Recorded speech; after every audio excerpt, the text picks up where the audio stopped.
प्यारे बच्चों, good morning. मैं आनंद यादव, आप सभी का स्वागत है आपके अपने यूट्यूब चैनल आनंद स्ट्रीम। आज क्लास 10 की मैथ जो है एनसीईआरटी मैथ प्रश्नावली 1.1 ई की क्वेश्चन सॉल्व कराएंगे। क्लास 10 की मैथ स्टार्ट कर दिया है। रेगुलर वीडियो 7 बजे अपलोड किया जाता है और रेगुलर वीडियो आप देखना चाहते हैं तो चैनल को सब्सक्राइब कीजिए, बगल में घंटी आती है उसे ऑल पे करके ऑन रख दीजिएगा, जिससे हमारे सभी वीडियो का नोटिफिकेशन 7 बजे डेली आपके पास पहुंचे, आप वीडियो आसानी से वॉच कर पाए। और इस वीडियो को लाइक करके अपने सभी दोस्तों में शेयर कर दीजिएगा, सबको बता दीजिए क्लास स्टार्ट हो गया है, डेली आपको वीडियो मिलेगा। तो चलिए स्टार्ट करते हैं। आज का प्रश्न जो है प्रश्नावली 1.1 जो है यूक्लिड विभाजन एल्गोरिथम के प्रयोग से एचसीएफ ज्ञात करना है। प्यारे बच्चों, एचसीएफ ज्ञात करने के लिए आप गुणनखंड विधि, भाग विधि तो जानते हैं, और भाग विधि का एक दूसरा रूप यह है यूक्लिड विभाजन एल्गोरिथम a बराबर bq प्लस आर, जहां की r से जीरो जो है, r का मान 0 से बड़ा है, 0 के बराबर और b से छोटा होना चाहिए। लेकिन ये आया कहां से? ये फार्मूला आपको नया लग रहा होगा देखने में, नया फार्मूला ये जो दिख रहा है ये आया कैसे, इसको पहले समझो। वैसी जो भाग देना आप जानते हैं, अगर आपको भाग देना आता है तो ये हर एक सवाल बहुत ही आसान तरीके से आप सॉल्व कर पाएंगे। लेकिन शुरू से अंत तक वीडियो देखिए, बहुत ही अच्छे समझ में आएगा। तो देखो, पहले इस फार्मूला को प्रूव कराते हैं आया कहां से। देखिए, भाग देना अगर आप जान रहे हैं, जैसे यहां हम भाग देते हैं तो यहां जो अंदर होता है वो क्या होता है? भाज्य। उसको हम दिखाएंगे a से, ठीक है। और यहाँ जो होता है भाजक होता है, जिससे हम भाग देते हैं, उसको दिखाएंगे b से। और यहाँ जो होता है भागफल होता है, उसे दिखाएंगे q से, यानी ये भागफल। और जो आता है नीचे यहाँ r होता है, इसे क्या कहते हैं?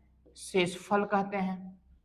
अब यही आप एक फॉर्मूला सुने होंगे कि भाज्य के बराबर भाजक गुणित भागफल प्लस शेषफल। वो कैसे आया? देखो, अगर जैसे हम 3 से भाग किया, यहां लिख दिया मान लीजिए 16, तो 3 5 15, एक शेष आ गया। ये देखो, ये शेष है और ये भाजक है, ये भागफल है और ये भाज्य यानी संख्या। 3 से जब हम इसमें भाग करेंगे 5 भागफल ले और एक शेषफल आएगा। अब सुनो, इसका इसमें गुणा करके ये जोड़ देंगे तो यही प्राप्त होगा, बस यही उसमें करना है। इसका इसमें गुणा करके जोड़ देंगे, यही प्राप्त होगा। यानी 3 5 15 1 16 आया ना। तो कहने का मतलब इससे फॉर्मूला जो निकलता है, भाज्य के बराबर भाजक गुणते भागफल और प्लस शेषफल। बात समझ में आई? भाजक गुणते भागफल प्लस शेषफल। अब यहाँ जो होता है, देखिए, जिससे जो संख्या होती है भाज्य, भाज्य तो यहाँ a है ना, इसको हम a लिखेंगे। भाजक क्या है? भाजक b है ना, जिससे भाग देते हैं, यहाँ b लिखेंगे। भागफल क्या है? यानी ये q है ना, तो यहाँ q लिखेंगे और प्लस, ये प्लस है। शेषफल क्या होता है? r होता है, यहाँ r लिखेंगे। ये देखो, यही तो सवाल, यही तो फॉर्मूला यहाँ पे है ना, a बराबर bq प्लस r, यानी भाज्य के बराबर भाज्य गुणित भागफल और प्लस शेषफल। यही फॉर्मूला से ये निकल के आया है। अब यहां देखो, ये जो है, ये देखो कहां से आया?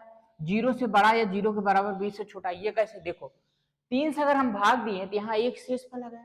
शेषफल कभी कभी तो 0 आ जाता है, कभी यहाँ 0 आता है या कभी 0 से बड़ा आता है, लेकिन इससे हमेशा भाजक से छोटा होता है। क्या?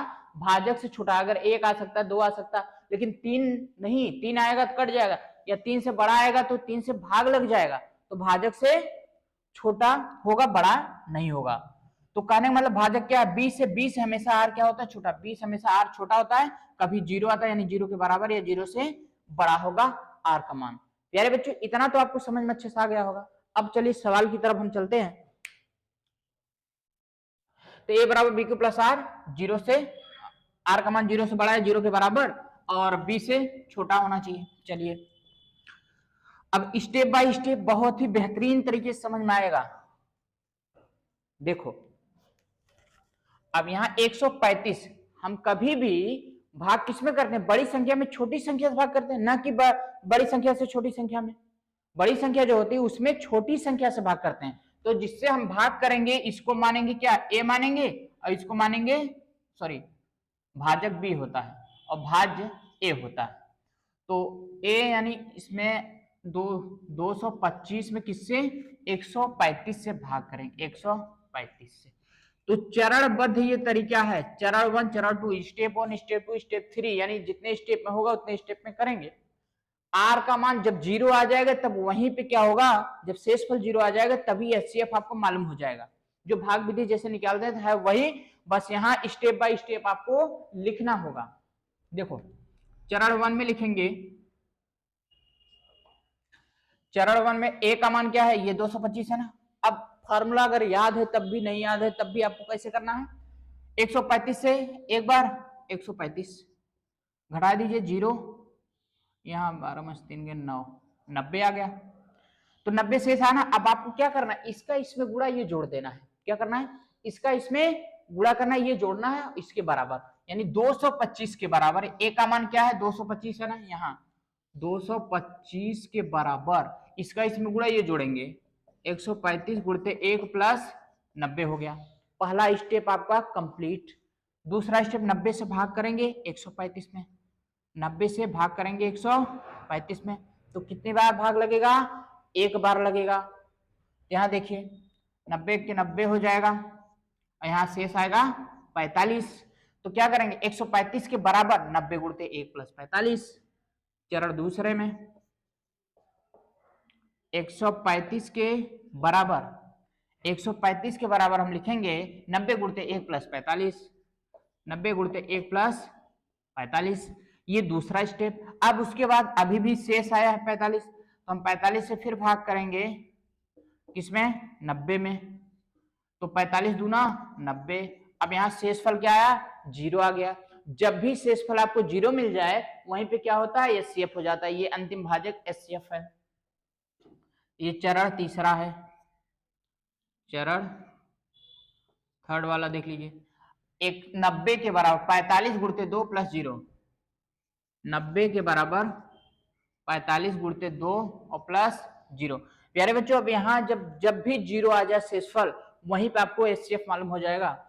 चूंकि लिख लीजिए, चूंकि आर का वैल्यू क्या है 0 है और बी का वैल्यू क्या है, ये 45 है, यानी ये अंतिम भाजक बी 45, इसलिए यहां लिखिएगा एचसीएफ कितना होगा 45, यानी 135 और 225 का एचसीएफ 45 यानी 45 होगा। उम्मीद है कि समझ में आया होगा। और ऐसे ही अब ये दूसरा सवाल, तीसरा सवाल है, इसको देखो कैसे सॉल्व करते हैं हम। यहाँ सेम यही मेथड लगेगा। अब दूसरे वाले में जो है ये देखो, इसको छोटी संख्या ए मानेंगे ना, इसको क्या मानेंगे, ए मानेंगे, इसको बी मानेंगे। ये आपका समाप्त हो गया। अब दूसरा सवाल सॉल्व करेंगे। 38,220 में भाग करेंगे किसमें, 196 से। इसको बड़ी संख्या है ना, इसको ए मानेंगे और ये बी है। ए में बी से हम भाग करते हैं, कभी भी भाजक क्या होता है बी और भाज्य ए होता है। तो 196 से इसमें अगर हम भाग करेंगे तो कितनी बार भाग जाएगा, तीन संख्या लेंगे 196, दो बार ले जाएंगे ज्यादा हो जाएगा, 196 दूना 392 हो जाएगा, लेकिन एक बार ले जाइए 196 घटा दीजिए, इधर उधर लीजिए, इधर से 12 12 में 6 गए, 6 7 17 में से 9 गए, 8 यहाँ 2 में से गए, 186 आया, शेष 186 है। आप ध्यान दीजिए यही स्टेप मत बनाने लगिएगा, ये अभी है, जब तक पूरा कट ना जाए, शेष ना आ जाए, ठीक है। अब यहाँ संख्या है उतारेंगे, अब ये 2 को यहाँ उतार लेंगे, यहाँ 2 उतारा, 1862 हो गया। अब ये कितनी बार जाएगा, 9 बार ले जाइए, 9 6 54 4 9 9 81 81 5 86 6 9 के 9 9 और 8 हासिल 17। अब ये 1764 हो गया, घटा दीजिए, 12 में 4 गए 8, 15 में 6 गए 9, हाँ 98 आ गया, ठीक है। अब इस 0 को यहाँ उतार लो। अब कितनी बार जाएगा, 5 बार ले जाइए, 980 आ जाएगा। ये शेषफल क्या आया, 0, यहाँ शेषफल 0 आ गया। अब आपको लगाना होगा, चरण एक ही में कंप्लीट हो गया ना ये, तो ए का मान क्या है, ये 38,220, 38,220 बराबर इसका इसमें गुणा और ये जोड़ देंगे, 196 गुणते 195 प्लस 0, शेषफल आपका 0 आ गया है, इसलिए यही जो है अंतिम भाजक क्या है, ये आपका एचसीएफ हो जाएगा। अब यहाँ लिखिए, चूंकि आर का वैल्यू 0 और बी का वैल्यू 196 है, इसलिए एचसीएफ HCF कितना होगा 196। ये आपका आंसर होगा, इसको नोट कर लीजिए। सेम सवाल, क्या सेम सवाल ये है, देखिए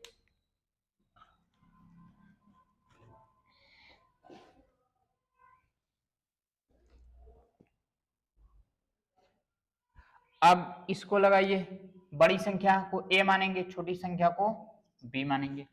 255 से भाग करेंगे 867 में, 255 से भाग करेंगे 867 में कितनी बार जाएगा, 2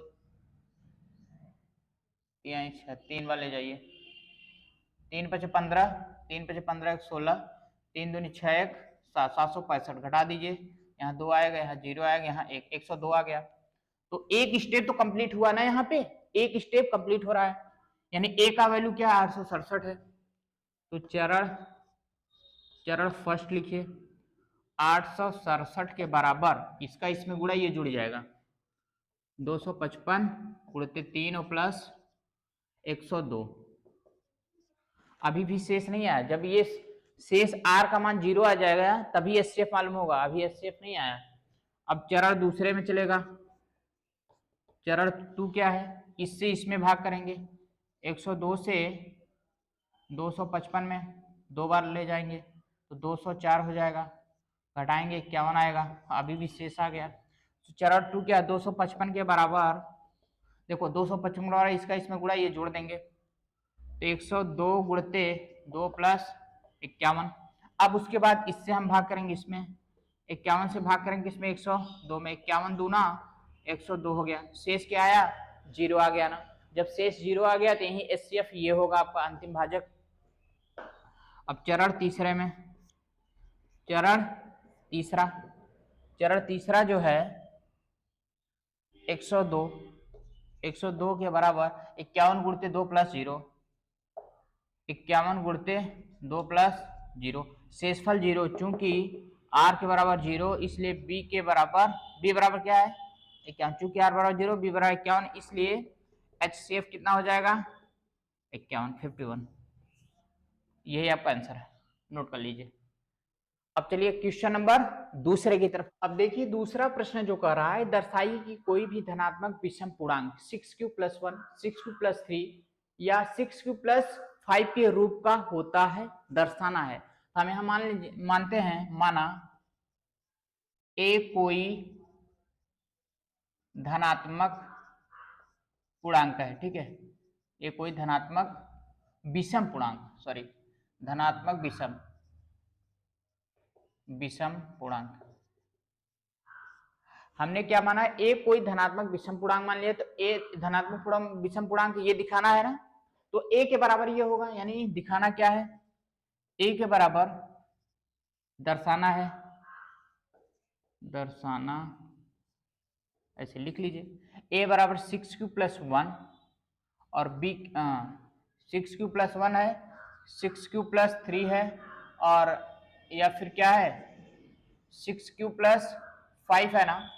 अब यहां निकलेगा b के बराबर क्या आएगा, इसी में से हमें मान इसका मालूम होगा, b के बराबर सब में 6 दिख रहा है ना, 6 रखेंगे। r के बराबर क्या आएगा, हमने ये बताया है कि a बराबर bq + r होता है, r हमेशा क्या होता है b से छोटा रहता है और 0 से बड़ा होता है, 0 होता है, ठीक है। तो r का मान इससे छोटा रहेगा, लेकिन 0 से लेकर के 0 या 0 से बड़ा होना चाहिए। यहाँ 0 होगा, 1 होगा, 2 होगा, 3 होगा, 4 होगा और 5, 6 करेंगे तो इसके बराबर हो जाएगा, यानी इससे छोटा रहना चाहिए। तो r का वैल्यू क्या है ये। अब यहां लिखना है, चूंकि a जो है, a धनात्मक विषम पूर्णांक है, धनात्मक विषम पूर्णांक है, इसलिए r बराबर क्या होना चाहिए, r का भी मान जो आएगा धनात्मक ही रखा जाएगा। अगर a धनात्मक विषम पूर्णांक है तो r क्या होना चाहिए 1, 3 और 5, इसलिए r बराबर 1, 3, 5। जो फार्मूला होता है a का बराबर bq + r, अब इसी में रखेंगे a बराबर bq + r, यहाँ r जो है 0 से बड़ा या 0 के बराबर और b से क्या होगा छोटा। इसी में देखिए रखते हैं, आ जाएगा a के बराबर b का मान क्या रखेंगे, b का मान 6 और ये q प्लस r का मान अगर हम 1 रखेंगे तो ये इतना आएगा। अगर या फिर इसी फार्मूले में r का मान अगर 3 रखेंगे तो ये हो जाएगा, ये b है ना, b का मान है 6, फिर q प्लस r का मान क्या रखेंगे 3 रखेंगे, 3 आएगा। उसके बाद b का मान इसमें रखेंगे, b का मान 6 है तो हमें 6 q और प्लस r का मान क्या रखेंगे, r का मान 5 रखेंगे, ये 5 आ जाएगा। राइट, इतना तो समझ में आ गया। अब यही तो दिखाना था ना जी, हेंस प्रूव्ड।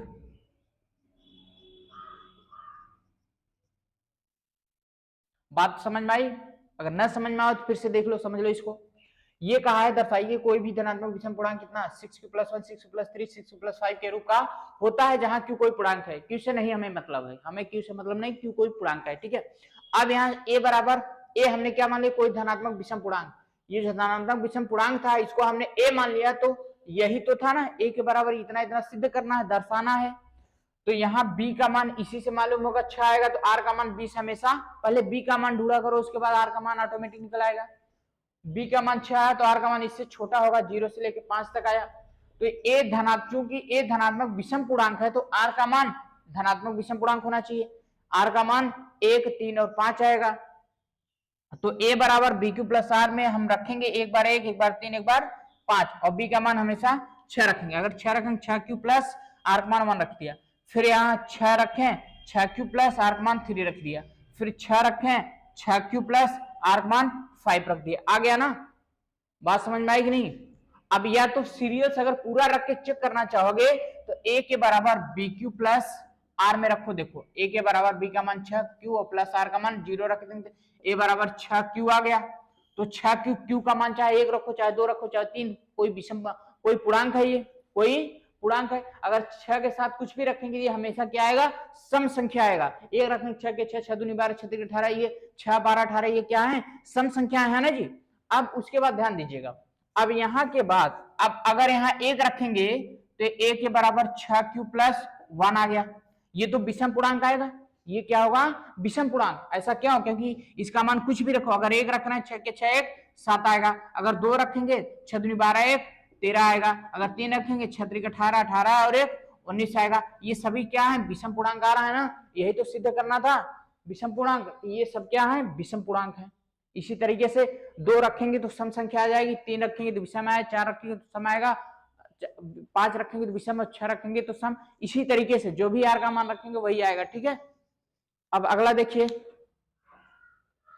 नोट कर लीजिए। इसके बाद अगला सवाल, तीसरे सवाल में कहा है किसी परेड में 616 सदस्यों वाली एक सेना आर्मी की टुकड़ी को 32 सदस्यों वाले एक आर्मी बैंड के पीछे मार्च करना है। दोनों सदस्यों को समान संख्या वाले स्तंभों में मार्च करना है। उन स्तंभों की अधिकतम संख्या क्या है जिनमें वे मार्च कर रहे हैं, जिनमें वे मार्च कर रहे हैं, यानी अधिकतम संख्या पूछा। अब एक बात समझो, मार्च का मतलब क्या होता है, टुकड़ी का मतलब क्या होता है। टुकड़ी का मतलब होता है आर्मी सेना की जो बटालियन होती है, जो ग्रुप होता है उसे टुकड़ी कहा जाता है। यानी 20 से 25 लोगों का, यानी 50 से 60 लोगों का जो ग्रुप होता है, यानी बटालियन जो होती है, एक ग्रुप में एक बटालियन में जितने लोग होते हैं उसी को टुकड़ी कहा जाता है।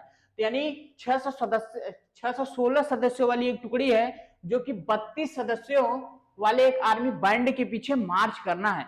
और इसमें जो स्तंभ है, स्तंभ की अधिकतम संख्या पूछा है। प्यारे बच्चों एक बात ध्यान दीजिएगा, जब सबसे बड़ी से बड़ी संख्या पूछे या मैक्सिमम यानी अधिकतम संख्या पूछे, ठीक है, अधिकतम संख्या पूछे तो वहां पे क्या निकाला जाता है, म से निकाला जाता है एचसीएफ। और जब छोटी छोटी संख्या पूछे या लघुत्तम संख्या पूछे या एकदम मतलब छोटी छोटी संख्या पूछे तो वहां पे क्या, या न्यूनतम संख्या पूछे वहां पे क्या निकाला जाता है, एलसीएम निकाला जाता है। न्यूनतम यानी कम से कम, छोटी से छोटी जहां बात हो वहां पे एलसीएम निकाला जाएगा। जहां अधिकतम बात होगी यानी बड़ी से बड़ी संख्या की बात होगी वहां एचसीएफ निकाला जाता है। ऐसा क्यों, क्योंकि हाईएस्ट कॉमन फैक्टर, हाईएस्ट का मतलब होता है बड़ी से बड़ी संख्या जो होती है फैक्टर का, और बड़ा से बड़ा जो भाजक होता है वो एचसीएफ होता है। और जो एलसीएम क्यों छोटी छोटी संख्या निकाली जाती है, क्योंकि वो लोवेस्ट कॉमन फैक्टर होता है। लोवेस्ट से समझ जाइए कि न्यूनतम की बात की जाए, लोवेस्ट की बात की जाए तो एलसीएम निकालेंगे, और जब हाईएस्ट अधिकतम की बात की जाए तो हाईएस्ट यानी एचसीएफ निकालेंगे, ऐसे ही समझिएगा। हाईएस्ट मतलब एचसीएफ, हाईएस्ट यानी मैक्सिमम यानी सबसे बड़ी से बड़ी संख्या की बात की जाए, अधिकतम संख्या की बात की जाए, अधिकतम यहाँ स्तंभों की संख्या की बात की गई है, तो यहाँ पे क्या निकालेंगे, यहाँ एचसीएफ निकालेंगे। और एचसीएफ किस मेथड से, यूक्लिड विभाजन के नियम से निकालेंगे, क्योंकि यूक्लिड विभाजन का चर्चा हो रही है, चैप्टर चल रहा है, नहीं तो आप गुणनखंड विधि और भाग विधि से भी निकाल सकते हो। तो आपको यहां मानना होगा a के बराबर बड़ी संख्या क्या है, 616 है, b के बराबर जो छोटी संख्या होगी 32 है। फार्मूला होता है a बराबर बी क्यू प्लस आर, जो कि आपको बता चुके हैं कि 0 से बड़ा होगा या 0 के बराबर r का वैल्यू b से छोटा होगा। अब भाग करेंगे 616 में किससे, ये 32 से, तो 32 से क्या यहाँ 32 आएगा, यहाँ घटाएंगे 29 आएगा, 6 उतारेंगे तो कितनी बार जाएगा, 9 बार ले जाइए, 9 दूनी 18, 9 त्रिक 27, 27 से 28 हो जाएगा 288।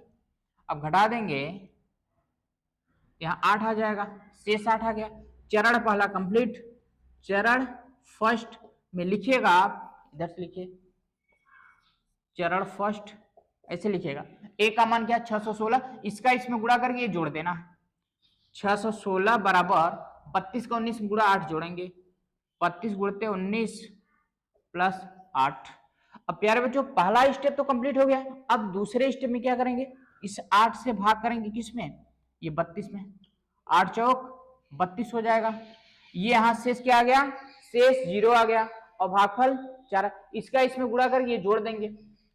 चरण दूसरे में देखो 32 के बराबर लिखेंगे, 32 के बराबर 8 गुणते 4 प्लस 0, 8 गुणते 4 प्लस 0।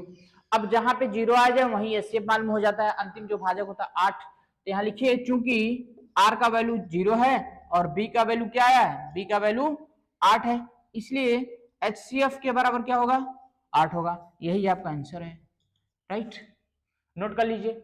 अब इसके आगे अगला सवाल देखो, 4 नंबर जो सवाल है देखिए, यूक्लिड विभाजन प्रमेयिका का प्रयोग करके दर्शाइए कि किसी धनात्मक पूर्णांक का वर्ग किसी पूर्णांक यम के लिए 3m के रूप का होता है, 3m के रूप का होता है। तो यहाँ जो कहा है यूक्लिड विभाजन का प्रयोग करना है, तो आपको लिखना होगा यहाँ किसी धनात्मक पूर्णांक का वर्ग निकालना है, ये इतना इतना सिद्ध करना है। तो मान लीजिए, माना किसी धनात्मक जो पूछे पहले उसको मानो, माना धनात्मक पूर्णांक, माना कोई धनात्मक पूर्णांक a है, a क्या है, कोई धनात्मक पूर्णांक है। अब ये सिद्ध करने के लिए जो कहा है, जो दर्शाने के लिए कहा है कि दर्शाना है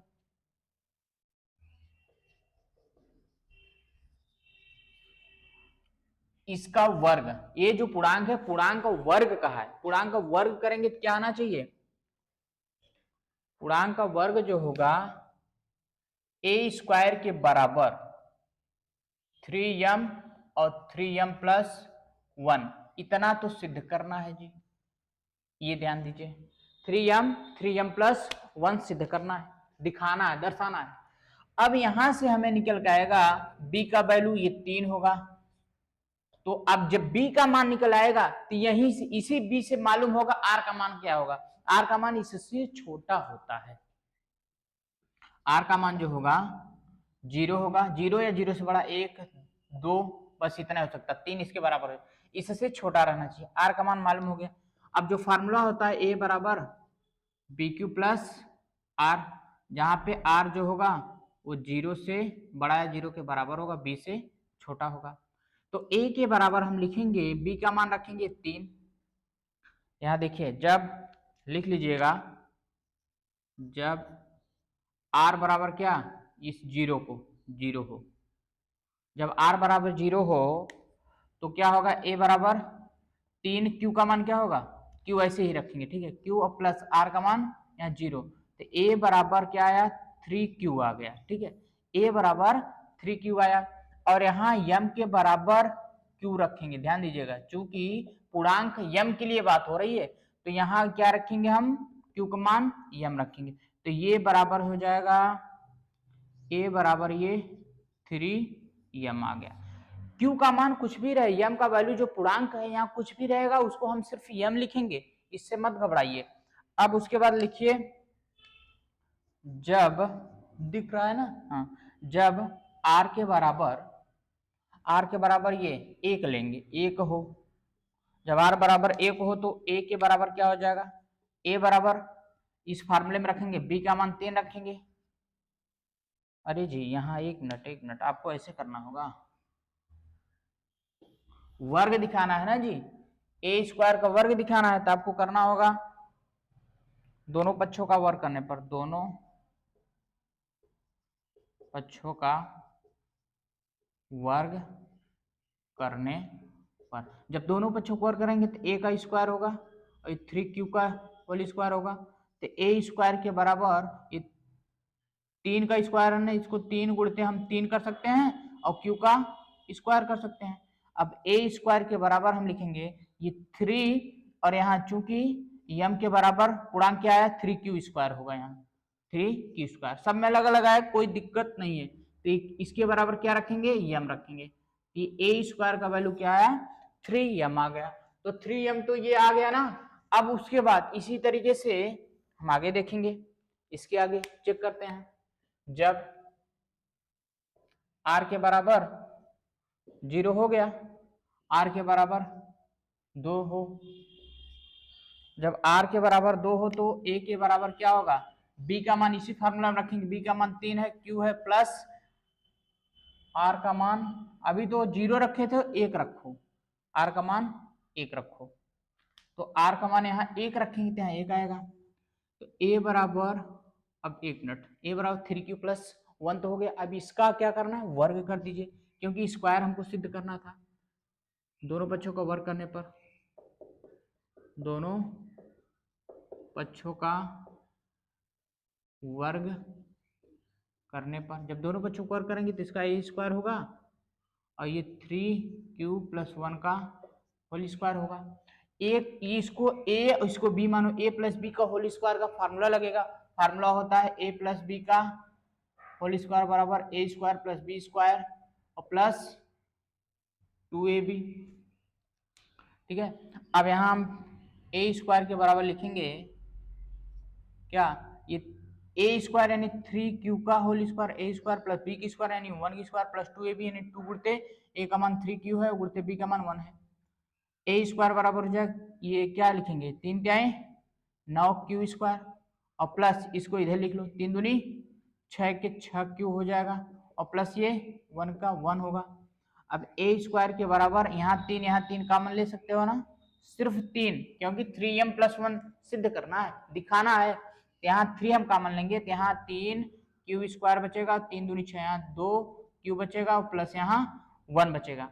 अब ए स्क्वायर के बराबर हम दिखाएंगे, इसके बराबर क्या मानेंगे यम मान लेंगे, इसके बराबर जो है यम मान लेंगे, तो यहाँ दिखा देंगे कि ये 3m प्लस 1 हो गया, राइट। ये प्यारे बच्चों लाइट ऑफ हो गया है, थोड़ा समझिए ध्यान से कि यहाँ ए स्क्वायर प्लस ए स्क्वायर का मान क्या है 3m प्लस 1 आया, यहाँ क्या है 3m आया, यानी ए स्क्वायर सिद्ध करना था ना, ए स्क्वायर व 3m प्लस 1, किसी धनात्मक पूर्णांकों का वर्ग 3m प्लस 1 तो दिखाना था, सिद्ध करना था, तो ये इतना सिद्ध हो गया। अगर r का मान हम 2 रखेंगे, r का मान ये देखो कहाँ है, r का मान 2 रखेंगे तब भी 3m प्लस 1 ही आएगा, ठीक है। चलिए रख के आप चेक कर लीजिएगा। और उसके बाद अब क्वेश्चन नंबर अगला देखिए, इसको नोट कर लीजिए, यूक्लिड विभाजन का प्रयोग करके दर्शाइए कि किसी धनात्मक पूर्णांक का घन, इसमें क्या करना है घन 9m प्लस 1 या 9m प्लस 8, इन तीनों में से आएगा, यही तीनों दर्शाना है कि जो घन करेंगे किसी धनात्मक पूर्णांक का घन, किसी धनात्मक पूर्णांक का घन जब होगा तो इतना इतना और इतना आना चाहिए। आप जैसे ही सवाल देखें सबसे पहले b का मान निकालना होगा आपको, क्या सबसे पहले b का मान निकालना होगा, b बराबर क्या होता है ये 9 है, तो r के बराबर क्या हो जाएगा, r के बराबर 9 से छोटा रहना चाहिए, 0 से लेके 1 2 3 4 5 6 और 7। अब फार्मूला क्या होता है a के बराबर bq प्लस r, जहां पे r का वैल्यू जो होगा 0 से बड़ा या बराबर और b से छोटा, यही फार्मूला यूज होगा इसमें, ध्यान दीजिएगा। इसी फार्मूले में एक बार 0 रखेंगे, फिर 1 2 3 ऐसे रखते जाएंगे, ये दिखता जाएगा आपको। अब हम लिखेंगे यहाँ, एक बात याद रखिएगा, जब r का मान 0 होगा तब, जब r बराबर 0 हो, जब r बराबर 0 हो तो a बराबर क्या आएगा, a के बराबर b का मान क्या है, 9 है ना b के बराबर, यहाँ 9 लिखिए और ये q लिखिए और प्लस r का मान 0, तो a बराबर क्या है 9 क्यूब, सिर्फ 9 क्यूब आएगा।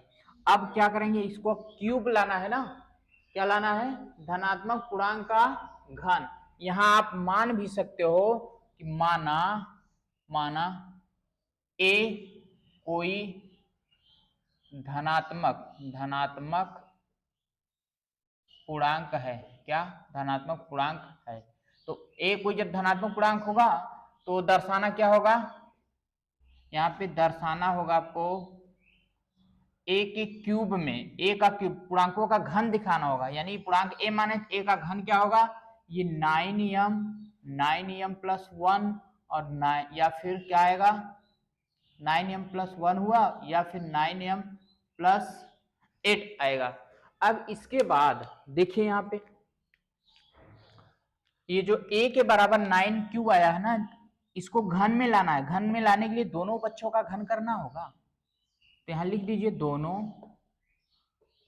पक्षों का घन करने पर, दोनों पक्षों का घन करने पर तो a के घात 3 हो जाएगा, ये 9 क्यूब का घात 3 होगा, तो a के घात 3 और ये 9 का गुणा 3 बार होगा, हम एक बार ऐसे लिख देंगे और 9 9 81 ऐसे करेंगे, इंटू 9 9 81 और क्यू के घात 3, यानी 9 का गुणा 3 बार, तो 2 बार इधर किया, एक इधर कर दिया। अब एक बात याद रखिए, ये जो है पूर्णांक, ये यम आएगा, इसके बराबर क्या होगा, यहाँ चूंकि यम के बराबर 81 क्यूब घात 3 है, इसको हम लिखेंगे a क्यूब के बराबर 9, इसका वैल्यू क्या यम। आप लोग इससे मत घबराइएगा कि 81 क्यूब के घात 3 आ रहा है, इसका कुछ भी रहे इसको यम ही मानिएगा 9 के बगल में, ठीक है, क्योंकि पूर्णांक यम के लिए कहा है, पूर्णांक कुछ भी है। तो यहां हो जाएगा आपका क्या, a क्यूब के बराबर 9m प्लस 1, a क्यूब के बराबर 9m प्लस 1, ये एक तो सिद्ध हो गया आपका। अब उसके बाद दूसरा देखिए, दूसरा जब यहां पर क्या हो, जब r का वैल्यू अभी 0 लिए थे, जब r का वैल्यू 1 हो, जब r का वैल्यू 1 हो तो a बराबर क्या होगा, a के बराबर इसी फार्मूले में b का मान 9 रखेंगे, यहाँ 9 और उसके बाद q है प्लस यहाँ क्या रखेंगे r का मान 1। अब फिर दोनों पक्षों, घन यहाँ लाना है, ये क्यूब लाना है, तो घन करेंगे दोनों पक्षों का, तो यहाँ लिखना दोनों पक्षों का घन करने पर, जब दोनों पक्षों का घन करेंगे तो ये a के घात 3 होगा, इसका होल क्यूब, और ये 9 क्यूब प्लस 1 का होल क्यूब। प्यारे बच्चों दिख रहा, हाँ अभी तो दिख रहा है। तो इसमें एक फार्मूला होता है, लिख लीजिए, नोट कर लीजिएगा कि a प्लस बी का होल क्यूब फार्मूला लगेगा, a cube plus b cube plus 3ab और कोष्टक में a प्लस बी, ये सूत्र इसमें प्रयोग किया जाएगा, ध्यान दीजिए इस फार्मूले का। यहाँ a का मान क्या 9 क्यों है, b का मान क्या है 1 है, तो ये होगा आपका a क्यूब के बराबर, ये a क्यूब यानी इसका whole cube plus b cube यानी 1 का क्यूब, a का मान है, ये b का मान है, और प्लस 3ab, 3 इंटू a का मान 9 क्यू है इंटू b का मान 1 है, और कोष्टक में a प्लस बी यानी 9 क्यू प्लस 1 होगा, इतना। अब चलिए ऊपर देखते हैं, सॉल्व करते हैं, ठीक है। अब इसके बाद ठीक है, a क्यूब के बराबर क्या आया, इसको ऐसे इधर कर दीजिए, a क्यूब के बराबर ये 9 का गुणा 3 बार होगा ना, तो एक 9 हम भी साइड में रखेंगे क्योंकि 9 कॉमन लेना, 9 जो है कॉमन लेना है, यहाँ 9 ऐसे रखेंगे इंटू 9 9 81 क्यूब घात 3 कर देंगे, इसका होल क्यूब। ये एक का जो क्यूब है ना, इसको 1 के घात 3 एक ही आएगा, हम लास्ट में इसको लिखेंगे, ठीक है। और ये 9 जो है ना, इसका इन तीनों में अभी ऐसे लिख लो, प्लस 1 का क्यूब कौन हो जाएगा, नहीं समझ नहीं पाओगे। 9 त्रिक 27 के 27 गुड़ते 9 त्रिक 27 के 27 गुड़े 9 हो जाएगा। 9 त्रिक प्लस 9 त्रिक 27 क्यू गुड़ते इसका गुणा करके इसमें गुणा करेंगे 9 क्यूब और प्लस ये प्लस जो है प्लस लगाया, फिर 9 त्रिक 27 के 27 के 27 यहाँ हो जाएगा 9 त्रिक 27 या 27 क्यूब। अब थोड़ा इसको सीरियल से बना लो, 1 घात 3 है, अब यहाँ 9 इंटू ये ऐसे रहने दो, कॉमन लेना है अभी, और प्लस जो 27 है ना, ये 9 को ऐसे लिख लो, 9 गुणते 27 को लिखो और क्यू स्क्वायर, और प्लस ये जो 27 है ना, 9 गुणते 3 क्यू कर दीजिए, ठीक है। और ये जो 1 अभी बचा है ना, इसको लास्ट में लिख लो, यहाँ 1 लिख दो। अब उसके बाद यहाँ 1 के घात 3 है बराबर 9, यहाँ है, यहाँ है, यहाँ है, कॉमन कर लो। जब यहाँ 9 कॉमन कर लिया तो यहाँ बचेगा 81 क्यू घात 3 और प्लस यहाँ 27 बचेगा, 27 क्यू स्क्वायर, और प्लस यहाँ 9 निकला, यहाँ 3 क्यू बचेगा, और यहाँ प्लस 1 साइड में है। अब प्यारे बच्चों एक बात तो समझो, हमने बताया था ना कि यम का मान कुछ भी आएगा, 9 के बगल जो कुछ भी आएगा पूर्णांक होगा उसको हम क्या मानेंगे, यम मानेंगे। यानी यम के बराबर क्या होगा, ये 81 क्यू घात 3 plus 27 Q square plus 3 Q, जहां पे ये इसके स्थान क्या रखेंगे, यम रख देंगे। 1 के घात 3 बराबर ये 9, इसके बराबर क्या, यम और प्लस 1।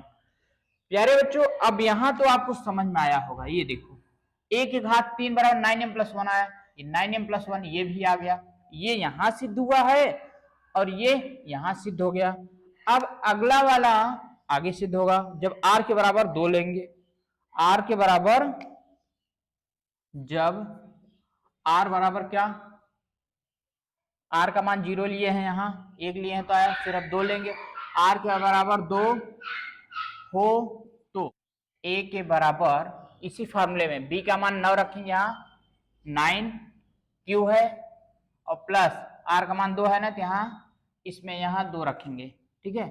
अब यहाँ जब 2 रख दिया तब फिर से ये क्यूब लाना है, 1 के घात 3 लाना है, पूर्णांक का घन ज्ञात करना है, तो दोनों पक्षों का क्या करेंगे, घन करेंगे। दोनों पक्षों का घन करने पर, जब दोनों पक्षों का घन करेंगे तो 1 के घात 3 होगा बराबर ये 9q प्लस 2 के घात क्या होगा, ये भी 3 होगा, दोनों पक्षों का घन कर दिए। अब ये a क्यूब के बराबर आ जाएगा, इसको a मानो इसको b, वही फार्मूला यूज कर दो यहाँ, तो 9q का होल क्यूब प्लस 1 का 2 का क्यूब, सॉरी 2 का cube plus 3ab 3 into 9q, ये b का मान और ये a का मान 2, और प्लस 1 मिनट, हाँ 3ab a प्लस b, कोष्टक क्या 9q और प्लस 2 हो जाएगा। अब यहाँ 1 के घात 3 को हम, ये 3 बार है ना, इसको हम 1 बार 9 ऐसे करेंगे और 2 बार 9 का गुणा करेंगे, 9 9 81, 81 क्यूब घात 3 हो जाएगा, प्लस ये 8 होगा और प्लस ये, इसका गुणा कर लो, गुणा करने के बाद इसमें गुणा कर दो, देखो 9 त्रिक 27, 27 दूना 54, 54 क्यू होगा, ये 54 क्यू गुणते ये 9 क्यू होगा, और फिर प्लस इसका 9 त्रिक 27 दूना 54 किसमें गुणा करो, 54 दूना 108 क्यू आएगा, ठीक है। अब इसको सीरियल से बना लो, अब ये 9 ऐसे रहने दो, 81 क्यू के घात 3 होगा, और प्लस ये जो 54, 9 को बगल में लिख लो ऐसे, 9 गुणते ये 54 संख्या हो गया, क्यू क्यू क्यू स्क्वायर होगा, और प्लस ये 12 9 108, तो 9 गुणते 12 क्यू हो जाएगा, और प्लस ये जो 8 बचा है इसको लास्ट में लिख दो प्लस 8। अब यही कॉमन करेंगे, 1 के घात 3, यहाँ 9 यहाँ 9 यहाँ 9 कॉमन हो जाएगा, जब 9 कॉमन करेंगे तो यहाँ 81 क्यू के घात 3 होगा, और प्लस 9 निकल गए 54, 54 क्यू स्क्वायर, और प्लस यहाँ 9 निकला यहाँ 12 क्यू, ये क्या है 12 है, और प्लस में ये 8 है। प्यारे बच्चों, हमने ये समझाया था, बताया था आपको कि यम के बराबर क्या होता है, यहाँ 9 के बगल जो आएगा यम बराबर होगा, क्योंकि यम के बराबर 81 क्यू का 3 और प्लस 54 क्यू स्क्वायर और प्लस ये 12 क्यू जो है, ये टोटल एम का वैल्यू होगा। तो इसके जगह हम क्या रखेंगे, अब आप जान रहे होंगे कि 1 के घात 3 के बराबर, 1 घात 3 बराबर ये 9, इसके जगह पे यम रखेंगे 9m प्लस ये 8 रख देंगे। यहाँ क्या आ गया, अब आपको तो मिल गया होगा ये, देखो पूर्णांक का घन, पूर्णांक हमने माना था 1, a का घन सिद्ध करना 9m, 9m plus 1, 9m plus 8 सिद्ध करना था, तो आ गया यहाँ पे क्या 9m यहाँ आया एक क्यूब, और a का घन जो है 9m प्लस 1 यहाँ आया, 9m प्लस 8 यहाँ आया। प्यारे बच्चों, उम्मीद है कि आपको अच्छे समझ में आया है। अगर न समझ में आया, एक दो बार रिवाइज कर लीजिए यार। रिवाइज करने के बाद, और हाँ, रेगुलर वीडियो आप पाना चाहते हैं तो चैनल सब्सक्राइब करके रखिएगा, बेल आइकन ऑन करके रखिएगा। और रेगुलर वीडियो सुबह 7 बजे अपलोड होता है क्लास 9th वालों के लिए 6 बजे, और 10th वालों का 7 बजे, मैथ इंग्लिश साइंस तीनों अपलोड होगा टर्म वाइज करके। कुछ इसको पढ़ा लेंगे एक आध दो लेसन, फिर उसको एक आध दो लेसन इंग्लिश बुक पढ़ा देंगे। उसके बाद क्लास 12th का जो है शाम को वीडियो रेगुलर अपलोड होता है, केमिस्ट्री शाम 5 बजे, बाकी सीरियल्स इसे, उसके बाद मैथ इंग्लिश और फिजिक्स सब अपलोड होता रहेगा। तो अपने सभी दोस्तों को बताइएगा। चलिए, थैंक्स फॉर वॉचिंग वीडियो।